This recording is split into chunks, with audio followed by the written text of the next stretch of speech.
अधिक जानकारी के लिए हमारे चैनल को सब्सक्राइब कीजिए और लेटेस्ट अपडेट्स के लिए बेल आइकन पर क्लिक कीजिए।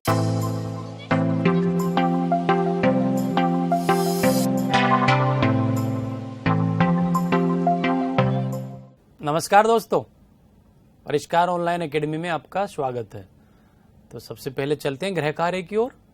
जो अभ्यास मैंने आपको दिया है वो आप करके लेके आए। तो देखें आपने क्या उत्तर किया है किस प्रश्न का। जैसा कि मैंने आपको बताया था दोस्तों कल कि हम राजस्थान के बारे में प्रश्न आपको ज़्यादा पूछूंगा इस अभ्यास कार्य में, और राजस्थान से संबंधित प्रश्न मैंने आपसे ज़्यादा पूछे हैं विधान सभा से लेकर के। जैसे देखिए, राजस्थान के मुख्यमंत्री जो सर्वाधिक कार्यकाल तक मुख्यमंत्री रहे, तो ऐसा प्रश्न आपके दोनों पेपर में से कोई भी पेपर में आ सकता है दोस्तों। हीरालाल शास्त्री, मोहनलाल सुखाड़िया, शिवचरण माथुर, जगन्नाथ पहाड़िया। तो आपने सबने सही किया होगा। इसका उत्तर क्या है? इसका उत्तर है मोहनलाल सुखाड़िया। सबसे ज्यादा अवधि तक सबसे लंबा कार्यकाल रहा मोहनलाल सुखाड़िया का। आधुनिक राजस्थान के निर्माता भी इनको हम कहते हैं, मोहनलाल सुखाड़िया साहब को। राजस्थान में अभी कौन सी विधानसभा है? वर्तमान में हमारे यहाँ 11वीं, 12वीं, 13वीं या 14वीं। तो कौन सी विधानसभा हमारे प्रदेश में भी? जी हाँ, 14वीं विधानसभा है। और लोकसभा कौन सी अभी चल रही है? जिसका लास्ट ईयर है 2018। हाँ, यस, 16वीं लोकसभा है और 14वीं विधानसभा है हमारी।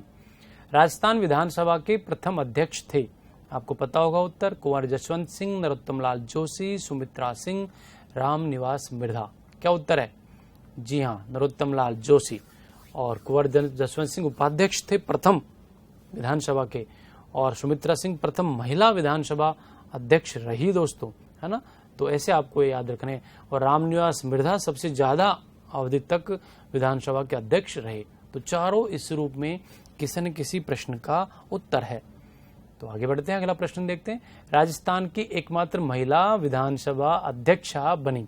तो उत्तर आपको पता चल चुका है, कौन बनी? सुमित्रा सिंह। ठीक है, आगे बढ़ते हैं। राजस्थान के प्रथम मनोनीत मुख्यमंत्री थे। प्रथम मनोनीत पूछा है दोस्तों, मनोनीत मुख्यमंत्री थे टीकाराम पालीवाल, CS वेंकटाचारी, हीरालाल शास्त्री, जय नारायण व्यास। राजस्थान के प्रथम मनोनीत मुख्यमंत्री थे। मनोनीत पूछा है, न कि निर्वाचित। दोनों तरीके से प्रश्न बनता है। तो उत्तर क्या किया आपने? जी हाँ, इसका उत्तर है हीरालाल शास्त्री।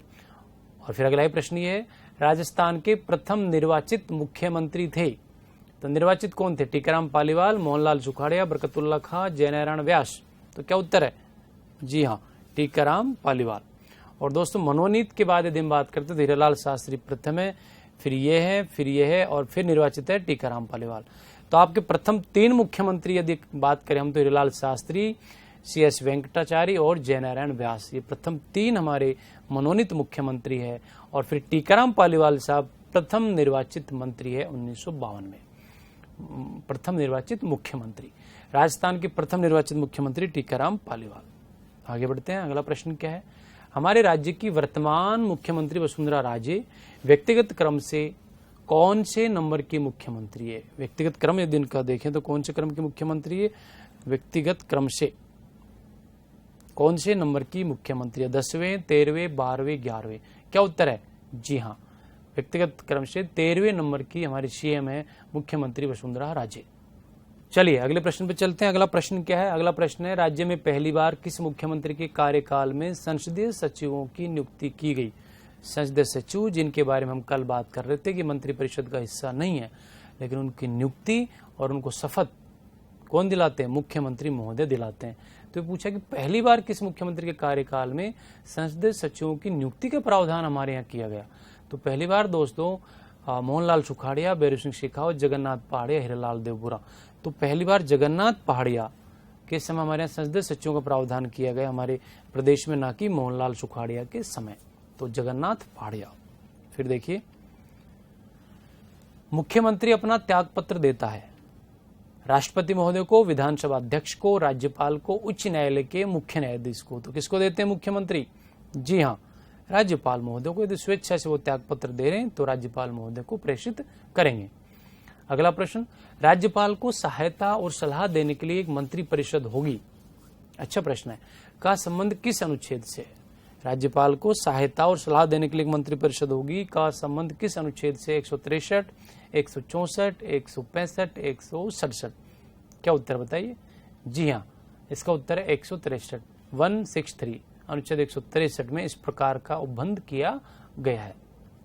निम्नलिखित में से असत्य युग्म है। असत्य बताना आपको। पदाधिकारी और वेतन प्रतिमाह। हमारे प्रदेश की विधानसभा के पदाधिकारियों के बारे में मैंने आपसे पूछा है दोस्तों कि इनमें से गलत क्या है। मुख्यमंत्री 55,000 रुपए, विधानसभा अध्यक्ष 50,000 रुपए, कैबिनेट मंत्री 40, विधायक 25। इनमें से किसका वेतन अब वर्तमान में हमारे अप्रैल 2017 से 2012 में जो वेतन भत्ते चल रहे थे उनको बदला है राज्य विधानमंडल यानी कि राज्य विधानसभा द्वारा और बढ़ाकर वेतन भत्ता अब ये कर दिया गया है। इनमें से किसका वेतन भत्ता गलत है वर्तमान अप्रैल 2017 के बाद से? तो इसका उत्तर है दोस्तों कैबिनेट मंत्री। कैबिनेट मंत्रियों का 40,000 नहीं है, 45,000 रुपए अब वर्तमान में प्रतिमाह वेतन है। तो आपको याद रखना है आपके सीएम साहब का 55,000 हमारे प्रदेश में, और ये सभी राज्यों में अपने अपने विधानमंडलों से निर्धारित किए जाते हैं। विधानसभा अध्यक्ष का 50 है, इनका 45 है और विधायकों का 25 है, जो कि पहले 15,000 हुआ करता था। तो ये नए वेतनमान हमारे प्रमुख राजनेताओं के जो हमारे राज्य से संबंधित है। आगे बढ़ते हैं फिर। अब देखिए ये अभ्यास कार्य था जो आपका लगभग सही होगा सभी के प्रश्न इसमें। अब हम बात करते हैं दोस्तों सरकार की, यानी कि हम बात क्यों कर रहे हैं दोबारा सरकार की? दोस्तों हमने 2 अंगों की बात कर ली है। सरकार के 3 अंग होते हैं, आप सबको विदित है, विधायिका, कार्यपालिका, न्यायपालिका। तो हमने सरकार के 2 अंगों की बात कर ली, कार्यपालिका की बात कर ली, राज्यपाल महोदय हम पढ़ चुके, और विधायिका की बात कर ली है। जहाँ द्विसदनीय विधानमंडल है वहाँ दोनों के बारे में हमने जान लिया कहाँ कहाँ है और उनकी क्या प्रोसेस है, उन दोनों की बात कर ली। और जहाँ हमारे प्रदेश में जैसे एक सदनीय विधानसभा है तो मैंने अभ्यास कार्य में आपको एक सदनीय विधानसभा यानी कि हमारी विधानसभा, हमारे सीएम, इनसे संबंधित अभ्यास में प्रश्न भी मैंने आपको दे दिए। तो अब कौन सा अंग बचा सरकार का? जी हाँ, अब अंग बचा न्यायपालिका। तो हम आज बात करेंगे न्यायपालिका के बारे में, लेकिन उससे पहले एक बार और सरकार को समझिए। अब दूसरे स्वरूप में हम सरकार की बात करते हैं दोस्तों, वो देखिए क्या है। व्यवस्थापिका, कार्यपालिका और न्यायपालिका। पहले हमने अलग ढंग से बात की थी, आपसे अलग की। 3 सरकार के अंग हैं। विधायिका का काम कानूनों का निर्माण करना है, कार्यपालिका का काम लागू करना है और न्यायपालिका का काम न्याय करना है। ठीक है, अब इसमें से 2 अंगों की हम बात कर चुके, हम न्यायपालिका की बात करेंगे। फिर देखिए अब न्यायपालिका हमारे यहाँ पृथक और स्वतंत्र है दोस्तों। तो वो पृथक और स्वतंत्र कैसे है और क्यों उसको पृथक और स्वतंत्र बनाया गया है? देखिए दोस्तों ये सरकार है और इस सरकार के 3 अंग हैं, आपको दिख रहे हैं। लेकिन आप ये देख रहे हैं कि यहाँ टेबल 2 ही है, कैटेगरी 2 ही कर रखी है हमने। एक तो कर रखी न्यायपालिका और एक में व्यवस्थापिका और कार्यपालिका दोनों ही हमने शामिल कर रखा है दोस्तों। इसका मतलब ये है दोस्तों, ध्यान से सुनिए, हालांकि आप में से किसी को पता भी होगा, हमारे देश में संसदीय शासन प्रणाली को अपनाया गया है, न कि अध्यक्षात्मक शासन प्रणाली को। और संसदात्मक शासन प्रणाली की सबसे महत्वपूर्ण विशेषता है जो अंतर करती है अध्यक्षात्मक और संसदात्मक शासन प्रणाली में। उनमें से पहली महत्वपूर्ण विशेषता यह है दोस्तों, संसदात्मक शासन प्रणाली में कार्यपालिका के सदस्यों की नियुक्ति या गठन व्यवस्थापिका में से ही होता है। इसलिए देखिए व्यवस्थापिका पूरा बड़ा सर्कल है और उसमें ही क्या है, कार्यपालिका है। अब आप सोच रहे होंगे ये कैसे? तो देखिए ऐसे है, मैं राजस्थान के संदर्भ में आपसे बात कर लेता हूं दोस्तों। हमारे यहाँ 200 विधायक हैं और 200 के 200 किसके सदस्य हैं? विधानसभा के सदस्य हैं। अब उसी में कार्यपालिका है, लेकिन जो हमारी अस्थायी कार्यपालिका है, स्थायी कार्यपालिका तो हमारी ब्यूरोक्रेट्स होते हैं, प्रशासनिक पदाधिकारी। जो हमारी अस्थायी कार्यपालिका वो उसी में शामिल है। तो प्रश्न तो यही है, वह कौन है? तो आप ये समझ जाइए कि जो सरकार है वर्तमान में आपकी, जिस पार्टी की सरकार, जैसे हमारे प्रदेश में भी बीजेपी की सरकार है, तो बीजेपी के सारे एमएलए नहीं, बीजेपी के वो एमएलए जो मंत्री परिषद में शामिल है वो क्या है, सरकार है। एक्चुअली में वो सिर्फ सरकार है। और बीजेपी के सारे एमएलए सारे जो मंत्री परिषद में नहीं है वो किसके सदस्य हो गए? कार्यपालिका के सदस्य हो गए। तो कानून जब बनता है दोस्तों, जब आपकी जहाँ द्विसदनीय विधान मंडल है वहां दोनों सदनों की सहमति आवश्यक है, और यहाँ जब एक सदनीय विधान मंडल हमारे यहाँ विधानसभा है तो भी कानून तो बनता बहुमत से ही है, 2/3 बहुमत से कानून बनता है। तो उसमें आपके गैर जो सदस्य हैं, जिसकी सरकार ने, जिस पार्टी, उसके सदस्य भी शामिल होते हैं, तभी कोई कानून बनता है, नहीं तो नहीं बनता। अब वो कानून बन गए, अब उसको लागू कौन करेगी? कार्यपालिका। कार्यपालिका से मतलब सरकार। और सरकार किसकी? बीजेपी की। तो बीजेपी तो सरकार है और यही तो विधायिका द्वारा, विधानसभा द्वारा बनाए गए कानूनों को लागू करती है ना। ये कार्यपालिका है। तो समझ में आया, संसदात्मक शासन प्रणाली में कार्यपालिका के सदस्यों की नियुक्ति व्यवस्थापिका में से होती है और कार्यपालिका से मतलब है सरकार। तो जिस दल की सरकार है वो हटा दीजिए। अब जैसे हमारे प्रदेश में 200 में से 162 सीटें भाजपा की है तो वो कार्यपालिका के सदस्य हैं, बाकी बचे हुए विधायिका के सदस्य हैं। लेकिन ये है कहां से? वो कार्यपालिका के सदस्य है तो विधायिका में से ना 200 तो विधायिका के सदस्य हैं। इसलिए ये गोला इस प्रकार है क्योंकि संसदीय शासन प्रणाली में कार्यपालिका के सदस्यों की नियुक्ति या गठन कहां से होता है? विधायिका में से होता है। ठीक है। और इसलिए ही अध्यक्षात्मक और संसदात्मक शासन प्रणाली में ये अंतर है।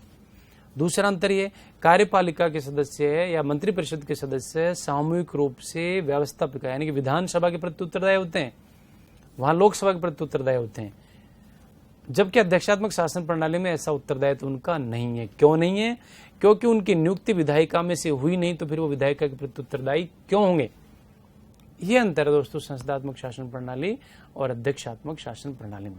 तो कार्यपालिका से मतलब है जिस पार्टी की सरकार है वो कार्यपालिका है, बाकी बचे हुए विधायिका है, बाकी बचे हुए विधायिका। और विधायिका लेकिन मिलती बनती सबसे, क्योंकि व्यवस्थापिका के सदस्य थे 200, उसी में से आपके कार्यपालिका के सदस्य हैं, सरकार के सदस्य हैं, मंत्रिपरिषद के सदस्य जो 27-28 अभी हमारे प्रदेश में, वह एक्चुअली में सरकार है। चलिए फिर अब अंग कौन सा बच्चा? न्यायपालिका। तो हम किसकी बात करेंगे? माननीय न्यायपालिका की। और हमारे न्यायपालिका दोस्तों, भारत में न्यायपालिका पृथक एवं स्वतंत्र है। हमारे यहाँ न्यायपालिका पृथक और स्वतंत्र है। ये पृथक और स्वतंत्र क्यों नहीं? क्योंकि तो एक दूसरे में से ही है, एक में से दूसरी बनी हुई है।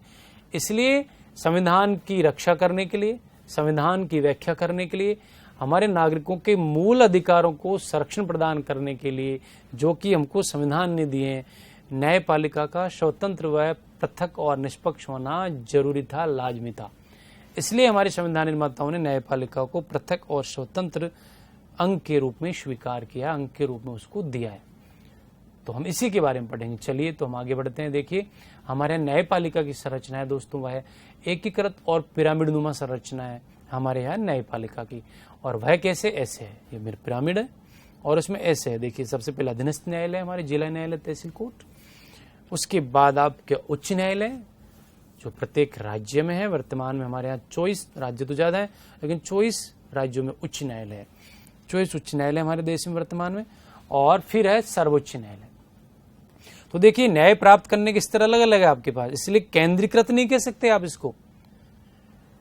फिर ये है आपके लिए, फिर ये है आपके लिए।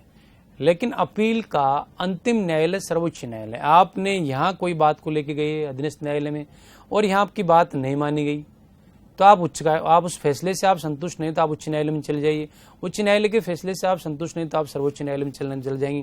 तो एकीकृत पिरामिड नुमा संरचना है। लेकिन अंतिम का अपील का अंतिम जो न्यायालय है अपील का, वह कौन सा है? सर्वोच्च न्यायालय। तो इसका मतलब ये, अब सर्वोच्च न्यायालय ने जो डिसीजन दे दिया उसके बाद आप कहीं पे भी नहीं जा सकते। सर्वोच्च न्यायालय का निर्णय अंतिम और सर्वमान्य है। लेकिन इसका मतलब ये नहीं कि हमारे यहाँ न्यायपालिका केंद्रीकृत है, नो, या एकात्मक है। हमारे न्यायपालिका केंद्रीकृत नहीं है, क्योंकि स्टेज हमारे एकीकृत है, पिरामिड नुमा है, न कि केंद्रीकृत। एकीकृत इस रूप में अधीनस्थ न्यायालय आपके लिए, उच्च न्यायालय आपके लिए, यहाँ भी आप संतुष्ट नहीं है तो सर्वोच्च न्यायालय। लेकिन वो सर्वोच्च न्यायालय का निर्णय अंतिम है, इसलिए एकीकृत है। लेकिन इसका मतलब ये केंद्रीकृत नहीं है, क्योंकि शक्तियां तो तीनों ही न्यायालयों को बराबर की दी गई है ना दोस्तों। इसलिए एकीकृत नहीं है, केंद्रीकृत है ना। और विकेंद्रीकृत भी नहीं है, बटी हुई नहीं है, एकीकृत है, क्योंकि संरचना पिरामिड नुमा अधीनस्थ न्यायालय, उच्च न्यायालय और सर्वोच्च न्यायालय। और अपील का अंतिम न्यायालय है सर्वोच्च न्यायालय, जिसको हम कहते हैं उच्चतम न्यायालय। तो देखिए प्रश्न क्या है, सरकार के कितने अंग हैं? तो आप सबको विदित है 1, 2, 3, 4, आपको विदित है 3 अंग है। फिर क्या है? भारत में मंत्री परिषद संसद से ही चयनित होती, अर्थात भारत में। क्या उत्तर लगाएंगे आप? देखिए बताइए। संसदीय शासन प्रणाली है, संघात्मक शासन प्रणाली है, गणतंत्रात्मक शासन है, लोकतंत्रात्मक शासन है। मंत्री परिषद संसद में से चयन होती है, यानी कि आपकी कार्यपालिका का चयन किसमें से हो रहा है? संसद में से हो रहा है। यानी कि संसद की जगह हमें क्या कर रहे हैं? यदि हम अब राज्य की बात कर ले तो क्या कर लें, राज्यों में मंत्री परिषद विधानसभा में से ही चयनित होती है, विधायिका में से ही चयनित होती है, तो भी वही बात है। तो क्या उत्तर हो जाएगा, कारण क्या है इसका? यस, इसका कारण है संसदीय शासन प्रणाली, जिसकी मैं अभी बात आपसे कर रहा था कि कार्यपालिका के सदस्य वह हैं जो मंत्री परिषद के सदस्य हैं, बाकी सदस्य विधायिका के सदस्य हैं।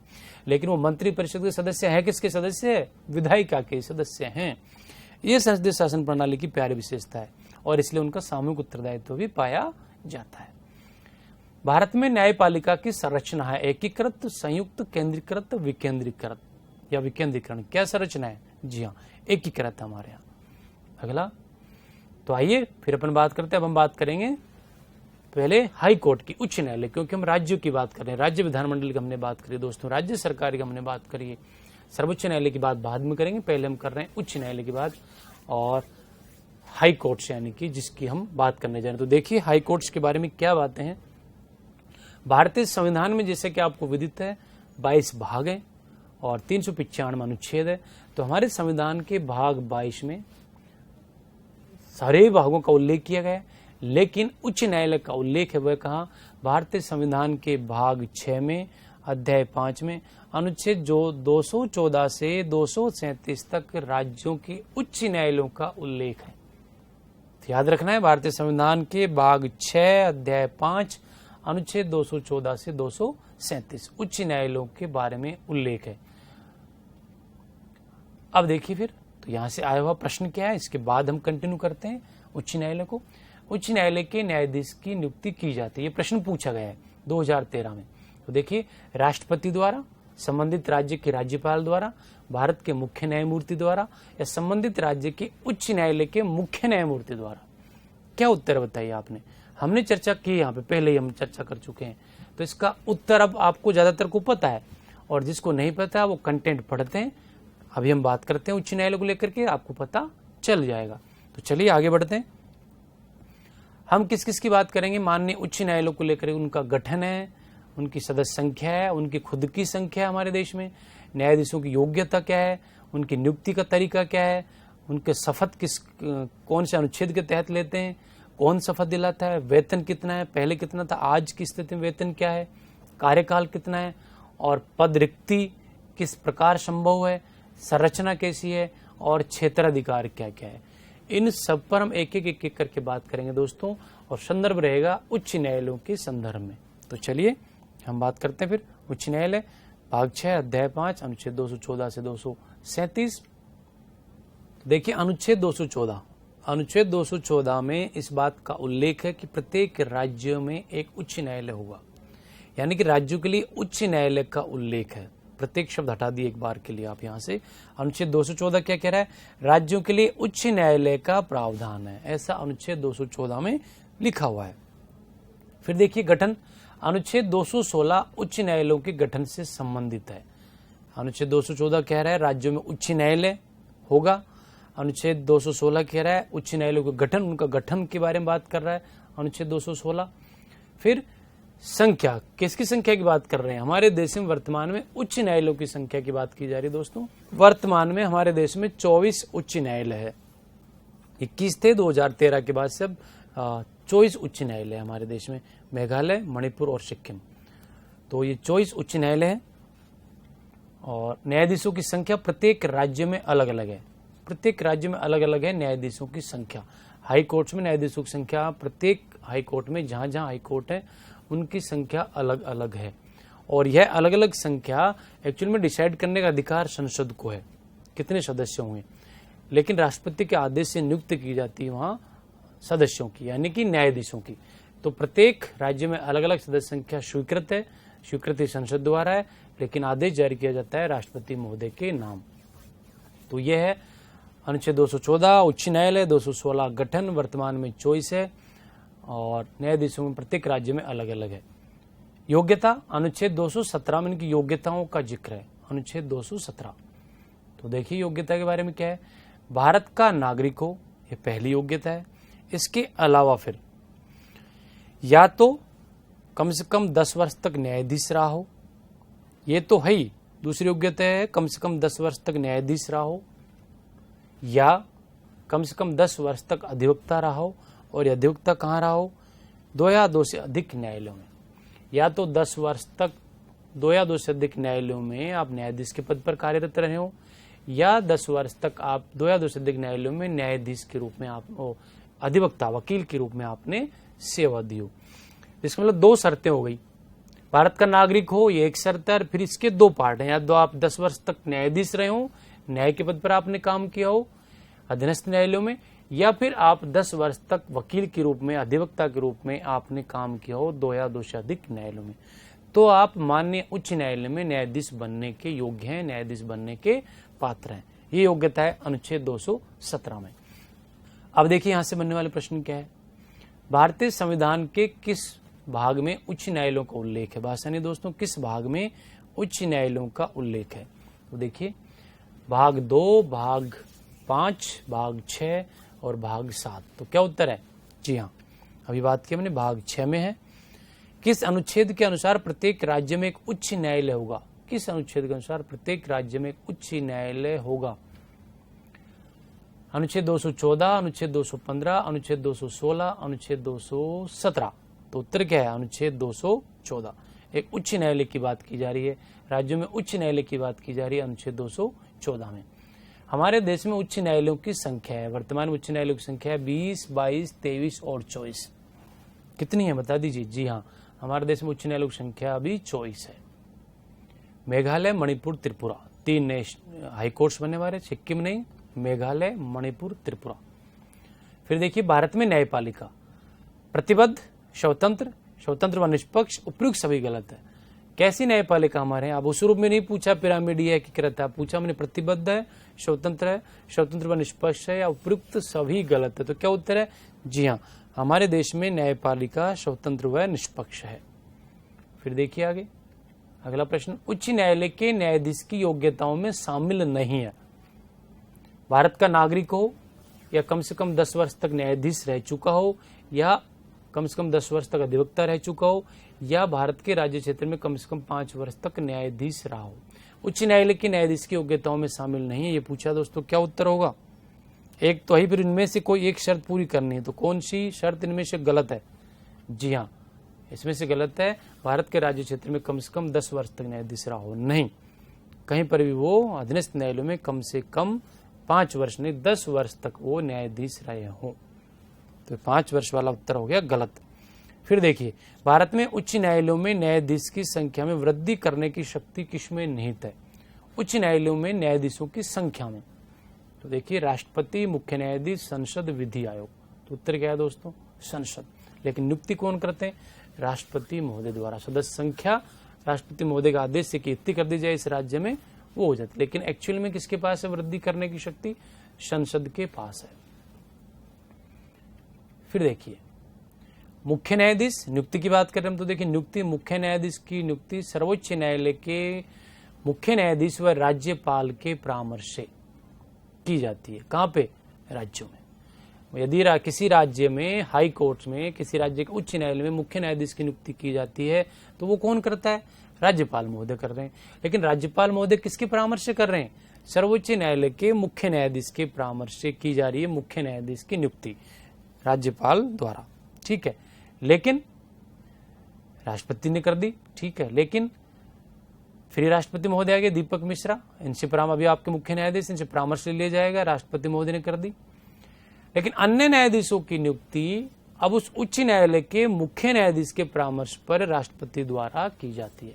2 बातें दोबारा सुनिए, उच्च न्यायालय के मुख्य न्यायाधीश की नियुक्ति सर्वोच्च न्यायालय के मुख्य न्यायाधीश, सर्वोच्च न्यायालय के जो कौन है, भी दीपक मिश्रा जी, इनके उस राज्य में, जिस राज्य में आप मुख्य न्यायाधीश बनाने जा रहे हैं, नियुक्त करने जा रहे हैं, उस राज्य के राज्यपाल के परामर्श पर। कर्ता कौन है, राष्ट्रपति महोदय, और ये रहे आपके राष्ट्रपति महोदय, ठीक है। अब अन्य न्यायाधीशों की नियुक्ति करनी है हाई कोर्ट्स में, उस राज्य के न्यायालय में ही, तो देखिए अब उच्च न्यायालय के मुख्य न्यायाधीश के परामर्श से की जाएगी, लेकिन करेगा कौन, राष्ट्रपति महोदय द्वारा।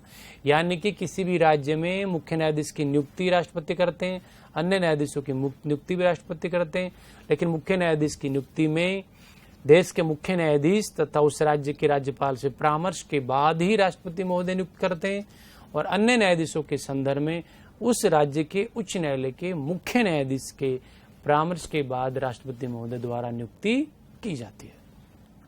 आगे बढ़ते हैं। शपथ, पद की शपथ। अनुच्छेद 219 में दोस्तों न्यायाधीशों के पद की शपथ का उल्लेख है राज्यों के उच्च न्यायालयों के न्यायाधीशों की शपथ का। और न्यायाधीशों की शपथ का संबंध चाहे सर्वोच्च न्यायालय के न्यायाधीश हो चाहे राज्यों के उच्च न्यायालय के न्यायाधीश हो, भारतीय संविधान की 3री अनुसूची में उल्लेखित है। फिर देखिए, मुख्य न्यायाधीश और अन्य न्यायाधीश सबको शपथ कौन दिलाते हैं? राज्यपाल महोदय। राज्यों में उच्च न्यायालय मुख्य न्यायाधीश को शपथ भी राज्यपाल महोदय द्वारा दिलाई जाती है और अन्य न्यायाधीशों को शपथ भी राज्यपाल महोदय द्वारा दिलाई जाती है। और शपथ का उल्लेख भारतीय संविधान के अनुच्छेद 219 में, भारतीय संविधान की अनुसूची 3 में उल्लेखित है। आगे बढ़ते हैं। कार्यकाल, तो कार्यकाल देखिए 62 वर्ष की आयु तक, और कोई इनके साथ और कोई क्लोज जुड़ा हुआ नहीं है। सिर्फ और सिर्फ 62 वर्ष की आपकी आयु हो जाए तब तक आप पद पर रह सकते हैं। यहाँ पे ये ध्यान देने योग्य बात है, मान लीजिए मित्रों, किसी न्यायाधीश की आयु संबंधी कोई विवाद हो जाए तो किसी न्यायाधीश की आयु संबंधी विवाद में, चाहे वो सर्वोच्च न्यायालय के न्यायाधीश हो चाहे राज्य के उच्च न्यायालयों के न्यायाधीश हो, सर्वोच्च न्यायालय के मुख्य न्यायाधीश के परामर्श पर राष्ट्रपति महोदय उसका समाधान करेंगे और राष्ट्रपति महोदय का निर्णय अंतिम होगा। किसी न्यायालय की आयु को लेकर कोई विवाद हो जाए, न्यायाधीश की आयु को लेकर के, तो माननीय देश के सर्वोच्च न्यायालय के जो हमारे मुख्य न्यायाधीश उनके परामर्श पर राष्ट्रपति का निर्णय अंतिम होगा। अंतिम निर्णय इस बात पर राष्ट्रपति महोदय द्वारा लिया जाएगा। वह सामान्य कार्यकाल है 62 वर्ष की आयु तक। फिर देखिए वेतन, तो वेतन दोस्तों अब नया वेतनमान इनका हो गया है। तो देखिए नया वेतनमान इनका यह है 2,50,000 रुपये प्रति माह वेतन है मुख्य न्यायाधीश का, और अन्य न्यायाधीशों का वेतन है 2,25,000 रुपये। पहले ये 90 और 80 हुआ करता था, अब ये बढ़ा करके कर दिया गया है 2,50,000 रुपये मुख्य न्यायाधीश, राज्य मुख्य न्यायाधीश की हम बात कर रहे हैं, उच्च न्यायालय मुख्य न्यायाधीश की बात कर रहे हैं, और अन्य न्यायाधीशों का वेतन है 2,25,000 रुपये प्रति माह। तो नया वेतनमान है। पद रिक्ति, अब देखिए पद रिक्ति के संबंध में क्या प्रावधान है? मृत्यु हो जाए तो पद रिक्त होना है। त्याग पत्र, और त्याग पत्र देंगे तो मुख्य न्यायाधीश और अन्य न्यायाधीश सब किसको देंगे? राष्ट्रपति महोदय को त्याग पत्र दे देंगे अपना। ठीक है, ओके। और पद से हटाया जाएगा तो पद से भी हटाया जाएगा, वो राष्ट्रपति महोदय द्वारा ही हटाया जाएगा। यानी कि माननीय संसद में पारित प्रस्ताव पर राष्ट्रपति महोदय द्वारा न्यायाधीशों को पद से हटाया जाता है। और इनको पद से हटाने की जो प्रक्रिया है दोस्तों, महाभियोग जैसी प्रक्रिया है, न कि महाभियोग की प्रक्रिया। महाभियोग जैसी प्रक्रिया है।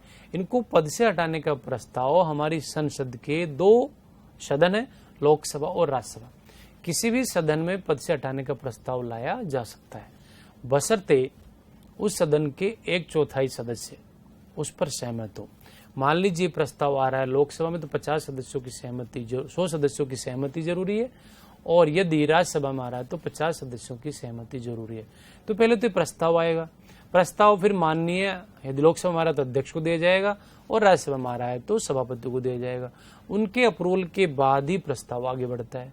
और इस प्रकार के प्रस्ताव आप जिस न्यायाधीश के खिलाफ ला रहे हैं 14 दिन पूर्व उनको लिखित में सूचना देनी होगी। फिर 14वें दिन उस प्रस्ताव पर होता है मतदान। अब वो प्रस्ताव मतदान, अब सदन की कुल सदस्य संख्या के तो 2/3 बहुमत तथा उपस्थित और मतदान करने वाले सदस्यों के भी 2/3 बहुमत से वो प्रस्ताव पारित होता है, तब जाता है दूसरे सदन में। और दूसरे सदन में जब इसी प्रक्रिया से प्रस्ताव पारित हो जाता है तो राष्ट्रपति महोदय से आदेश दिलवाया जाता है, और उसी दिन से मुख्य न्यायाधीश को अपना पद छोड़ना पड़ता है। तो इसका मतलब अंतिम आदेश कौन देता है? पद छोड़ने का भी राष्ट्रपति महोदय द्वारा ही पद से हटाया जाता है, लेकिन किसकी सिफारिश पर? माननीय संसद के प्रस्ताव पर, यानी वहां से प्रस्ताव पारित होने के बाद ही, चाहे मुख्य न्यायाधीश हो चाहे अन्य न्यायाधीश हो। और पद से हटाने की जो प्रक्रिया है वो अर्धन्यायिक प्रक्रिया है, और वह महाभियोग नहीं है, महाभियोग जैसी ही प्रक्रिया है। अब देखिए यहां से बनने वाले प्रश्न क्या है। उच्च न्यायालयों में मुख्य न्यायाधीश की नियुक्ति की जाती है राज्यपाल द्वारा भारत के मुख्य न्यायमूर्ति के परामर्श से, राष्ट्रपति द्वारा, या राष्ट्रपति द्वारा भारत के मुख्य न्यायाधीश के परामर्श से। बताइए क्या उत्तर होगा? पूछा किसके बारे में है? मुख्य न्यायाधीश की नियुक्ति के बारे में पूछा है। तो इसका उत्तर है राज्यपाल द्वारा भारत के मुख्य न्यायमूर्ति के परामर्श पर राष्ट्रपति द्वारा करेंगे राष्ट्रपति महोदय, लेकिन भारत के मुख्य न्यायाधीश, सर्वोच्च न्यायालय के मुख्य न्यायाधीश और अमुक राज्य के राज्यपाल के परामर्श से की जाती है राष्ट्रपति द्वारा, है ना, की जाती है राष्ट्रपति द्वारा, लेकिन उसके परामर्श से।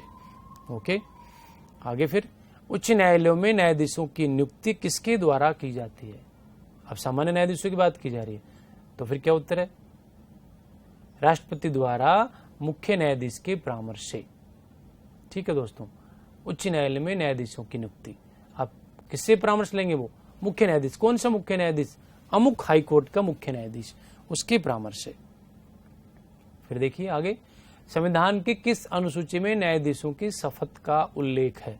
न्यायाधीशों की शपथ पहली अनुसूची, दूसरी अनुसूची, तीसरी अनुसूची या चौथी अनुसूची? अभी हाल ही में बताया आपको, तो क्या उत्तर है? जी हाँ, तीसरी अनुसूची में, है ना। ओके, उच्च न्यायालय के मुख्य न्यायाधीश को पद व गोपनीयता की शपथ दिलाई जाती है, किसके द्वारा दिलाई जाती है? राज्यपाल द्वारा, राष्ट्रपति द्वारा, भारत के मुख्य न्यायमूर्ति द्वारा या उपयुक्त में से कोई नहीं? तो इसका उत्तर क्या है दोस्तों? राज्यपाल महोदय द्वारा न्यायाधीशों को उच्च न्यायालय में पद की शपथ दिलाई जाती है।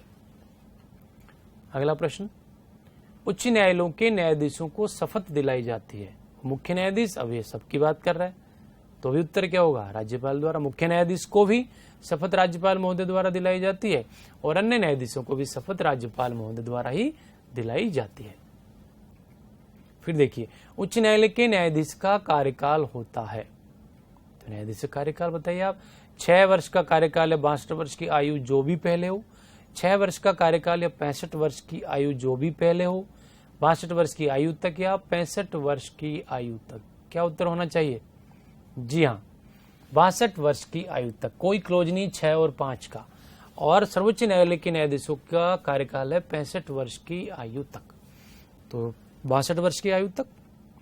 फिर देखिए आगे अगला प्रश्न, उच्च न्यायालय के मुख्य न्यायाधीश का वेतन प्रति माह होता है। मुख्य न्यायाधीश का पूछा आपसे, 2,80,000 रुपए प्रति माह है, 2,50,000 रुपए प्रति माह, 2,25,000 रुपए प्रति माह या 5 लाख रुपए प्रति माह? 2,50,000 रुपए प्रति माह। और अन्य न्यायाधीशों को 2.25। और ये किसका वेतन है? जी हाँ, ये हमारे माननीय राष्ट्रपति महोदय का नया वेतन है, 5 लाख रुपए प्रति माह। चलिए, पद से हटाने की जो रीति है उसको मैं वैसे डिटेल आपको कर चुका हूं, लेकिन देखिए इसमें और समझ लीजिए आप एक बार। आधार हटाने का रहेगा साबित कदाचार या असमर्थता के आधार पर। और हमारे देश में दोस्तों ना तो सुप्रीम कोर्ट में न हाई कोर्ट में अभी किसी न्यायाधीश को इस आधार पर महाभियोग जैसी प्रक्रिया के आधार पर हटाया गया, अभी तक किसी को नहीं हटाया गया। प्रस्ताव आए हैं, लेकिन या तो पहले ही त्यागपत्र दे दिया गया उनकी ओर से, या फिर एक सदन में पारित हुआ, दूसरे सदन में पारित ही नहीं हुआ। ये बात करेंगे हम सर्वोच्च न्यायालय में, जब हम पढ़ेंगे किस किस के खिलाफ प्रस्ताव अब तक आ गया है, ये हम इसकी बात नहीं कर रहे हैं। तो साबित कदाचार और असमर्थता के आधार पर हटाया जा सकता है अपने पद से। और फिर देखिए, संसद के प्रत्येक सदन की, लोकसभा और राज्यसभा, आ तो कहीं पे भी सकता है, लेकिन आने के बाद भी ये होगा, प्रत्येक सदन की कुल सदस्य संख्या के बहुमत तथा उपस्थित एवं मत देने वाले सदस्यों के कम से कम 2/3 बहुमत द्वारा पारित प्रस्ताव पर राष्ट्रपति के आदेश द्वारा कैसे हटाया जाता है? जटिल प्रक्रिया है, जो मैंने बताया आपको। जब मतदान हो रहा है, जब कुल सदस्य संख्या उस सदन की जितनी है उसका तो बहुमत, मेजोरिटी, और तथा उपस्थित और मतदान करने वाले सदस्यों का 2/3 बहुमत से प्रस्ताव पारित यदि हो जाता है, दोनों ही सदनों से ऐसा हो जाता है, तो उस प्रस्ताव पर राष्ट्रपति महोदय के आदेश द्वारा न्यायाधीश को पद से हटाया जाता है। तो ये महाभियोग नहीं है, महाभियोग जैसी प्रक्रिया है। अब यहां से बनने वाले प्रश्न देखिए, उच्च न्यायालय की न्यायाधीशों की संदर्भ में असत्य है। क्या बात है? राष्ट्रपति द्वारा ही इन्हें नियुक्त और पदमुक्त किया जाता है। इनकी सेवानिवृत्ति की आयु 62 वर्ष है। इनके वेतन का निर्धारण संसद द्वारा किया जाता है। अन्य न्यायाधीशों की नियुक्ति मुख्य न्यायाधीश के परामर्श पर होती है। पूछा क्या है दोस्तों? हमसे पूछा है इनमें से असत्य है, यानी कि गलत कौन सा है। तो देखिए, उल्टा चलते हैं हम, तो ये सही है क्या? जी हाँ, सही है। इनके वेतन का निर्धारण संसद द्वारा, बिल्कुल सही है। सदस्य संख्या का भी संसद द्वारा। इनकी सेवानिवृत्ति की आयु 62 वर्ष है, तीनों सही है। तो क्या पहला गलत है? क्या नियुक्ति राष्ट्रपति तो करते हैं? हाँ, लेकिन साथ में क्या है? नियुक्ति और पद मुक्ति नियुक्ति राष्ट्रपति द्वारा की जाती है कि नहीं, नियुक्ति राष्ट्रपति महोदय करते हैं, वो भी परामर्श से, और पद मुक्ति भी हटाते भी राष्ट्रपति महोदय, लेकिन कैसे? संसद द्वारा पारित प्रस्ताव पर, अपनी इच्छा से नहीं, स्वयं द्वारा नहीं, इसलिए गलत हो गया ए। तो चलिए दोस्तों अगला प्रश्न देखते हैं। अगला प्रश्न क्या है, ये रहा, उच्च न्यायालय के न्यायाधीश अपना त्यागपत्र किसको सौंपते हैं? यदि आप स्वेच्छा से त्यागपत्र देना चाहते हैं तो आप किसको संबंधित अपने हस्ताक्षर सहित लेख द्वारा देंगे? तो देखिए, मुख्य न्यायाधीश यानी कि सर्वोच्च न्यायालय के मुख्य न्यायाधीश की बात की जा रही है, राष्ट्रपति महोदय, विधि मंत्री या प्रधानमंत्री, किसको सौंपेंगे? यदि हम त्यागपत्र देता है कोई उच्च न्यायालय का न्यायाधीश तो किसको संबंधित करके देगा? जी हाँ, वो देगा राष्ट्रपति महोदय को। तो नियुक्ति भी राष्ट्रपति महोदय कर रहे हैं, पदच्युति भी राष्ट्रपति महोदय कर रहे हैं, और त्यागपत्र भी राष्ट्रपति महोदय दे रहे हैं, मतलब उनको दिया जा रहा है, यानी कि सारा का सारा दारोमदार राष्ट्रपति महोदय पर ही डिपेंड करता है। अगला प्रश्न देखिए क्या है, उच्च न्यायालय के न्यायाधीश को पद से हटाया जाता है, कैसे हटाया जाएगा? राष्ट्रपति महोदय द्वारा, राष्ट्रपति द्वारा संसद के प्रस्ताव पर, माननीय राज्यपाल महोदय द्वारा, या महाभियोग की प्रक्रिया द्वारा। ऐसा प्रश्न आपसे पूछा जा सकता है मित्रों। क्या उत्तर है इसका? हम बात कर चुके हैं। जी हाँ, राष्ट्रपति द्वारा संसद के प्रस्ताव पर स्वयं राष्ट्रपति महोदय नहीं हटाएंगे, राज्यपाल महोदय को तो अधिकार ही नहीं है, महाभियोग की प्रक्रिया नहीं है, ये प्रक्रिया है महाभियोग जैसी प्रक्रिया से हटाया जाता है, जिसको अर्धन्यायिक प्रक्रिया हम कह सकते हैं, और राष्ट्रपति द्वारा संसद के प्रस्ताव पर, ना कि स्वयं अपनी इच्छा से। अब देखिए, जो आया हुआ प्रश्न था जो मैंने आपको पहले दिखाया, उसका उत्तर अब आपको पता लग गया है सभी को।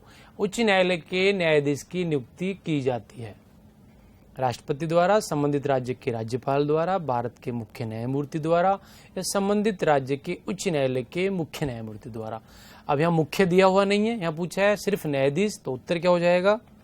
राष्ट्रपति महोदय द्वारा। ये अलग बात है कि वो उस राज्य के हाई कोर्ट के मुख्य न्यायाधीश से परामर्श करके नियुक्त करता है, लेकिन एक्चुअल में नियुक्ति कर कौन रहा है?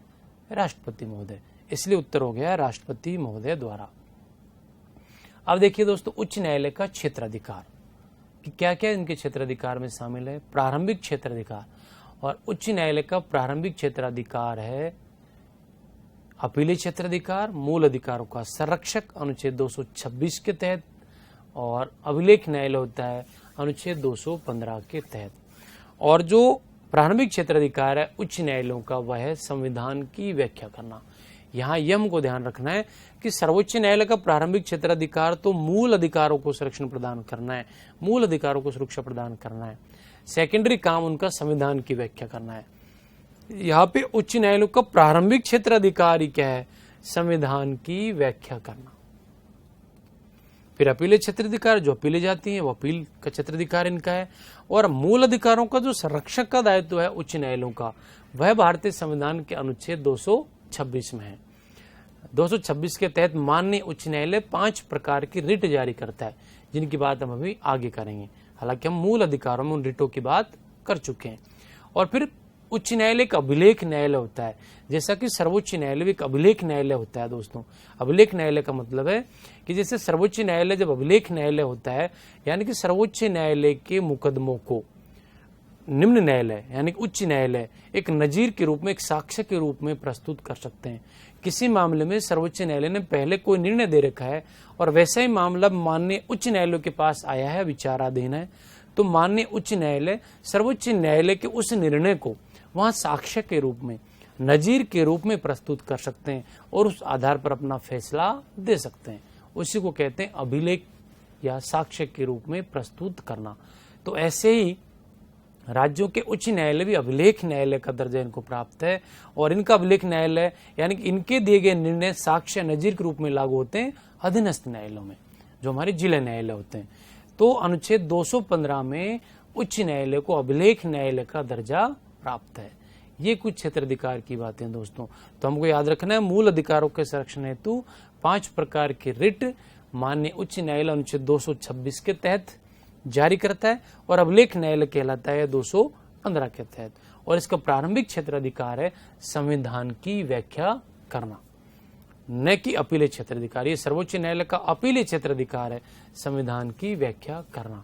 और उच्च न्यायालय से दोस्तों पिछली परीक्षाओं में तक तो एक ही प्रश्न पूछे गए, लेकिन एक प्रश्न फिर हमसे पूछा जा सकता है, तो हमको इसलिए इसको ध्यान से पढ़ना है और हमने पढ़ा है। तो आगे बढ़ते हैं। फिर देखिए रिट की जो हम बात कर रहे थे, अनुच्छेद 226, जैसे कि हम बार बार कह रहे हैं, 5 प्रकार की रिट या लेख माननीय उच्च न्यायालय द्वारा जारी की जाती है। जो हम बात कर चुके हैं, मूल अधिकार हमने पढ़े थे, बंदी प्रत्यक्षकरण, जिसको हम कहते हैं हैबियस कॉर्पस, और इसका शाब्दिक अर्थ है सशरीर प्रस्तुत करना, यानी कि माननीय न्यायालय निजी व्यक्ति और सरकारी पदाधिकारी के खिलाफ यह आदेश जारी कर सकता है कि आप अमुक व्यक्ति को 24 घंटे के भीतर अमुक स्थान और अमुक जगह पर प्रस्तुत किया जाना चाहिए या करना आपको होगा, जिसको हम कहते हैं बंदी प्रत्यक्षकरण। और यह याचिका मित्रों इन 5 याचिकाओं में से सबसे महत्वपूर्ण है हमारी व्यक्तिगत स्वतंत्रता को संरक्षण प्रदान करने के लिए। बाकी याचिकाएं डायरेक्टली हमसे इतनी जुड़ी हुई नहीं है, ये सीधे हमसे जुड़ी हुई है। बंदी प्रत्यक्षकरण जिसको हम कहते हैं हेबियस कॉर्पस, और इसका शाब्दिक अर्थ है सशरीर प्रस्तुत करना, और ये निजी और सरकारी दोनों ही पदाधिकारियों के खिलाफ जारी की जा सकती है। पदाधिकारी से मतलब जिसने व्यक्ति को गिरफ्तार कर रखा है कि आप निश्चित समय और निश्चित स्थान पर अमुक व्यक्ति को कोर्ट में प्रस्तुत करें। फिर है परमादेश, जिसको हम कहते हैं मैंडमस, और लैटिन भाषा के शब्द है दोस्तों बंदी प्रत्यक्षकरण परमादेश, तो हिंदी है हमारी, लेकिन फिर ये 5 प्रकार रिट जो है, रिट शब्द है लैटिन भाषा का शब्द है, तो हेबियस कॉर्पस कहते हैं या फिर मैंडमस कह रहे हैं इसको। और परमादेश का मतलब है जब कोई सार्वजनिक पदाधिकारी अपने पद के अधिकारों का प्रयोग नहीं कर रहा, अपनी शक्तियों का प्रयोग नहीं कर रहा, यानी कि किंग कर्तव्य विमूढ़ हो रहा है, वो उनको जो काम करना चाहिए वो अधिकार वो काम वो नहीं कर रहे हैं, तो माननीय न्यायालय उनको आदेश जारी दे सकता है। इसका अर्थ हम आदेश देते हैं, है ना, परमादेश, ये हमारा आदेश है किसका, माननीय उच्च न्यायालय का, कि अमुक कार्य आपको करना चाहिए, जिसको हम कहते हैं परमादेश। और शाब्दिक अर्थ क्या हुआ, हम आज्ञा देते हैं या हम आदेश देते हैं। फिर ऐसे ये प्रतिषेध, प्रतिषेध एक ऐसी रिट है दोस्तों जिसका शाब्दिक अर्थ है मनाही, और यह रिट एक उच्च न्यायालय द्वारा अपने अधीनस्थ न्यायालयों को जारी की जाती है। सर्वोच्च न्यायालय द्वारा जारी की जाएगी अनुच्छेद 32 के तहत, तो वो जारी की जाएगी उच्च न्यायालयों को या और निम्न न्यायालयों को, और उच्च न्यायालय जारी करेगा तो जारी करेंगे अपने अधीनस्थ न्यायालयों को, जिला न्यायालयों को। तो प्रतिषेध इसका अर्थ है मनाही, और यह रिट एक न्यायालय द्वारा तब जारी की जाती है दूसरे न्यायालय के खिलाफ। इसका मतलब अब इनका हमारे मूल अधिकारों से संबंध नहीं रहा, है ना, चाहे मामला मूल अधिकारों का ही हो, लेकिन डायरेक्ट हमसे जुड़ा हुआ नहीं है। प्रतिषेध रिट जिसका अर्थ होता है मनाही, उच्च न्यायालयों द्वारा अपने से अधीनस्थ न्यायालयों को जारी की जाती है, और यह आदेश दिया जाता है कि अमुक विषय आपके विचार क्षेत्र का नहीं है, यानी कि इस विषय पर कार्रवाई करने का अधिकार, इस विषय पर सुनवाई करने का अधिकार, इस वाद पर कार्रवाई करने का अधिकार आपका नहीं है, आप इस पर कार्रवाई तुरंत प्रभाव से रोक दीजिए, उसको हम कहते हैं प्रतिषेध, जिसका शाब्दिक अर्थ है मनाही, और इंग्लिश में है प्रोहिबिशन। फिर देखिए अगली रिट क्या है, अगली क्या है, उत्प्रेषण, सॉरी, यह भी एक न्यायिक रिट है दोस्तों। अब जब आपने प्रतिषेध के थ्रू निम्न न्यायालयों के आदेश दे दिया है कि ये मामला आपके विचार क्षेत्र का नहीं है, इसमें संविधान की व्याख्या का कोई प्रश्न निहित है, तो आप उस पर सुनवाई नहीं कर सकते हैं। तो अब आपने क्या कर लिया, अब उत्प्रेषण रिट के थ्रू आपने उस मामले को अपने पास मंगवा लिया है, तो इसका शाब्दिक अर्थ है अपने पास मंगवाना, जिसको कहते हैं उत्प्रेषण या सॉरी। तो ये दोनों ही रिट कैसी हैं, एक न्यायालय द्वारा यानी उच्च न्यायालय द्वारा अधीनस्थ न्यायालयों को जारी की जाने वाली रिट है। इसकी प्रकृति नकारात्मक है क्योंकि मना कर रहा है, और इसकी प्रकृति सकारात्मक क्योंकि कह रहा है रुक तो गई लेकिन अब आप अपने पास से हमारे पास भेज दीजिए, इसको कहते हैं हम उत्प्रेषण। और फिर अगली जो रिट है दोस्तों अंतिम वह है अधिकार प्रच्छा, जिसको हम कहते हैं को वारंटो। इसका शाब्दिक अर्थ है किस अधिकार से। यह रिट सरकारी यानी कि सार्वजनिक पदाधिकारियों के खिलाफ जारी की जाती है, और जब जारी की जाती है जब कोई सार्वजनिक पदाधिकारी अपने पद के कर्तव्यों और शक्तियों से इतर यानी कि वे शक्तियों और कार्य उन अधिकारों का प्रयोग कर रहा है जो कि वास्तव में करने के वो हक ही नहीं रखते हैं, यानी कि वह शक्तियां वह कार्य वह अधिकार क्षेत्र उनके नियंत्रण में आते ही नहीं है, फिर भी वह उनका प्रयोग कर रहे हैं। तो माननीय न्यायालय यह रिट जारी कर सकता है कि किस अधिकार से आप इन पद की शक्तियों और कर्तव्यों का प्रयोग कर रहे हैं जो कि करने के अधिकारी आप हैं ही नहीं। ये 5 प्रकार रिट है दोस्तों। तो माननीय सर्वोच्च न्यायालय जब जारी करेगा तो अनुच्छेद 32 के तहत 5 प्रकार रिट जारी की जाती है, और माननीय उच्च न्यायालय द्वारा जारी की जाती है तो अनुच्छेद 226 के तहत रिट जारी की जाती है। यह है 5 प्रकार रिट, जिनको हम कहते हैं लेख या याचिकाएं। अब यहां से बनने वाले प्रश्न देखिए दोस्तों। संविधान की व्याख्या करना उच्च न्यायालय का कौन सा क्षेत्राधिकार है? अपीलीय क्षेत्राधिकार, परामर्शी क्षेत्राधिकार, प्रारंभिक क्षेत्राधिकार, या यह अधिकार न्यायालय को प्राप्त ही नहीं है? क्या उत्तर है बताइए? जी हाँ, यह है उच्च न्यायालय का प्रारंभिक क्षेत्राधिकार है दोस्तों। और सर्वोच्च न्यायालय की बात आ जाती तो सर्वोच्च न्यायालय का यह अपीलीय क्षेत्राधिकार है। किस अनुच्छेद के तहत उच्च न्यायालय मूल अधिकारों के संरक्षक की भूमिका निभाता है? तो बताइए आप, अनुच्छेद 214, अनुच्छेद 215, अनुच्छेद 217 या अनुच्छेद 226? किसके तहत निभाता है? जी हाँ, अनुच्छेद 226। 214 में तो राज्यों में उच्च न्यायालयों का प्रावधान है। 215 अभिलेख न्यायालय है, प्रत्येक उच्च न्यायालय को अभिलेख न्यायालय का दर्जा दिया गया है। आगे बढ़ते हैं, अगला प्रश्न क्या है देखें। अगला प्रश्न है, सेवानिवृत्ति के पश्चात उच्च न्यायालय के न्यायाधीश कहाँ वकालत कर सकते हैं? अच्छा प्रश्न है, सीधी प्रश्न पर हम बात करेंगे, कंटेंट में हमने जिक्र नहीं किया। तो अब लगाइए देखें अनुमान। सर्वोच्च न्यायालय में आप सेवानिवृत्त हो गए, आपकी उम्र 62 वर्ष हो गई, अब आपको वकीलात करनी है, अधिवक्ता के रूप में आपको काम करना है, तो आप कहाँ कर सकते हैं? क्या सर्वोच्च न्यायालय में आपको करने की इजाजत है? क्या उच्च न्यायालय में आपको करने की इजाजत है? या ए और बी दोनों सही है, उपयुक्त में से कोई नहीं? क्या उत्तर है दोस्तों इसका? इसका उत्तर है आप सर्वोच्च न्यायालय में वकील के तौर पर काम कर सकते हैं, और आप जिस न्यायालय से रिटायर हुए उसके अलावा अन्य उच्च न्यायालय में, जैसे 24 उच्च न्यायालय तो उसमें नहीं, अन्य 23 उच्च न्यायालय में आप किसी में भी वकालत कर सकते हैं, यह आपको अधिकार है, यहाँ कोई पाबंदी आपके लिए नहीं है। तो आप सुप्रीम कोर्ट में कर सकते हैं और अन्य उच्च न्यायालय में कर सकते हैं, सिर्फ आप जिस न्यायालय से रिटायर हुए उसमें आप नहीं कर सकते। उच्च न्यायालय के न्यायाधीश की आयु संबंधी विवाद का समाधान करता है उच्च न्यायालय का मुख्य न्यायाधीश, सर्वोच्च न्यायालय का मुख्य न्यायाधीश, माननीय राष्ट्रपति महोदय, या भारत के मुख्य न्यायमूर्ति के परामर्श पर राष्ट्रपति द्वारा। क्या उत्तर है? हम बात कर चुके हैं। जी हाँ, इसका उत्तर है भारत के मुख्य न्यायमूर्ति यानी कि सर्वोच्च न्यायालय के मुख्य न्यायमूर्ति के परामर्श पर माननीय राष्ट्रपति महोदय द्वारा। और राष्ट्रपति महोदय का निर्णय क्या होगा? उनका अविनिश्चय, उन्होंने जो निर्णय लिया वो अंतिम होगा, है ना? यह है इसका उत्तर। तो आगे बढ़ते हैं, फिर क्या है अगला प्रश्न। न्यायपालिका के संदर्भ में असत्य है, आपको गलत बताना है क्या है। यह एक पृथक व स्वतंत्र निकाय है, न्यायपालिका सरकार का अंग है, भारत में उच्चतम न्यायालय न्याय हेतु सर्वोच्च संस्था है, भारत में न्यायपालिका की केंद्रीकृत संरचना है। तो देखिए मित्रों, यह सही है, पृथक एवं स्वतंत्र निकाय है हमारे यहाँ, यह भी सही है। न्यायपालिका सरकार का एक अंग है, सरकार का एक पार्ट है, सरकार के 3 अंगों में से एक है। भारत में उच्चतम न्यायालय न्याय हेतु सर्वोच्च संस्था, बिल्कुल सर्वोच्च है ये, अपील का अंतिम न्यायालय। इसके बाद तो मर्सी याचिका, मर्सी पिटीशन लगती है दोस्तों, जिसको हम कहते हैं दया याचिका, और वो कहाँ लगती है? राष्ट्रपति महोदय के पास। बाकी अपील का अंतिम न्यायालय तो सर्वोच्च न्यायालय है, ठीक है। फिर देखिए क्या है, भारत में न्यायपालिका की केंद्रीकृत संरचना, यही गलत है। हमारे यहाँ केंद्रीकृत संरचना नहीं है, कैसी है?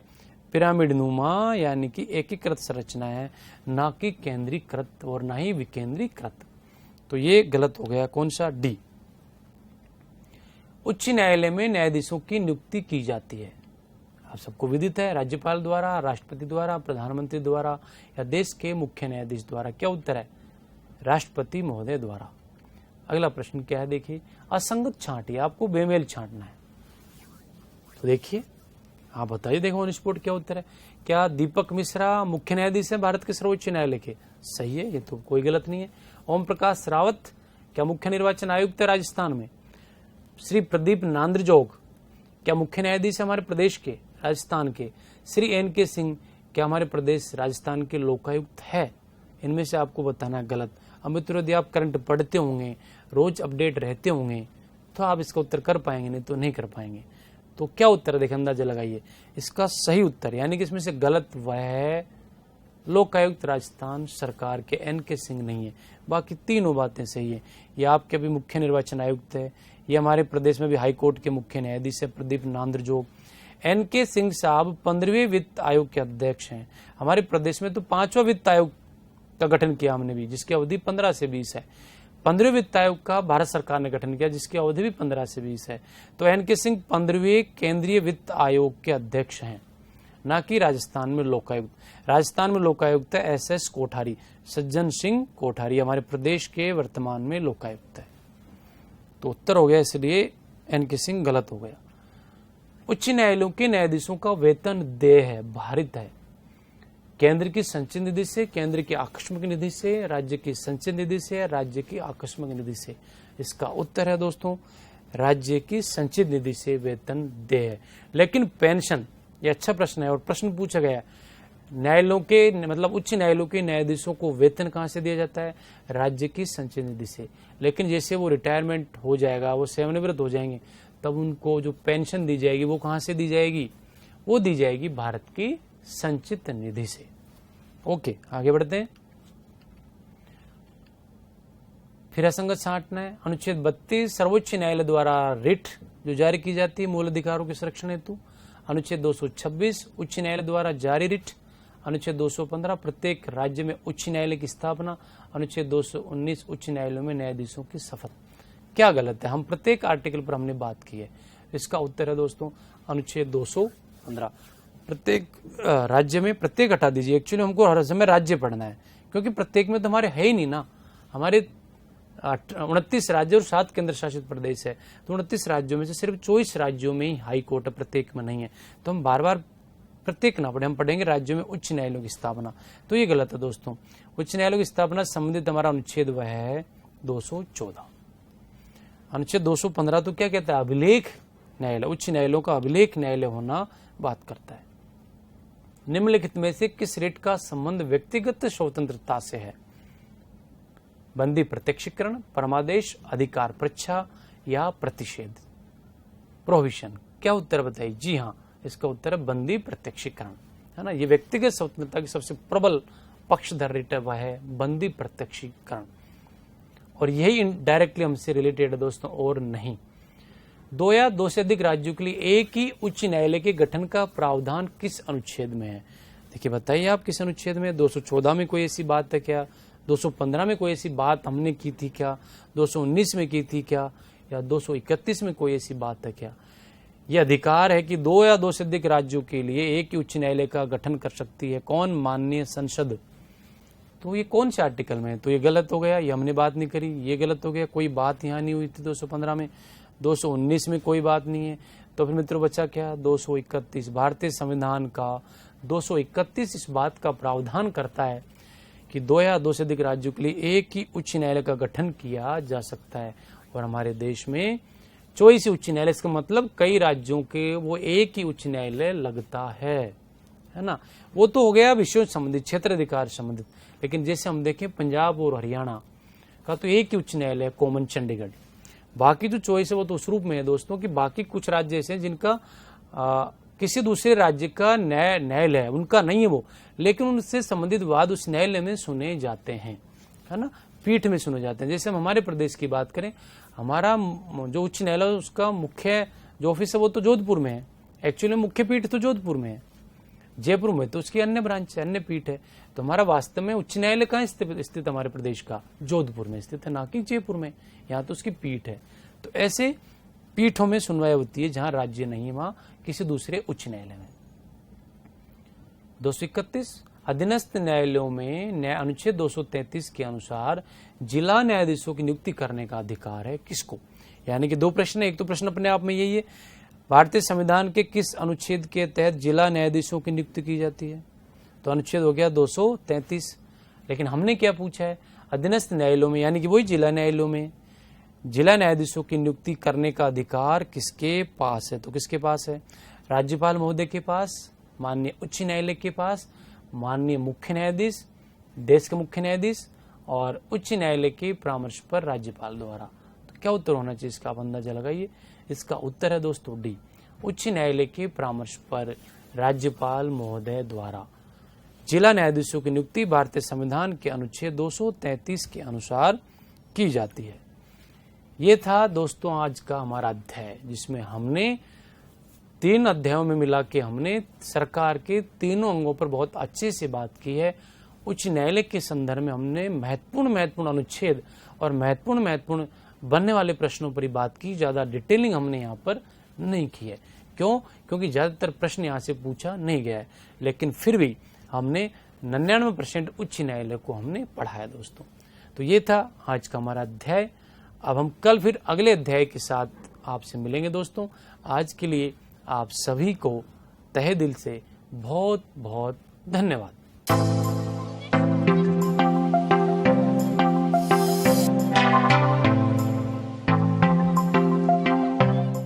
हमारे चैनल को शेयर कीजिए, लाइक कीजिए और इस पर आने वाले वीडियोस पर कमेंट्स कीजिए।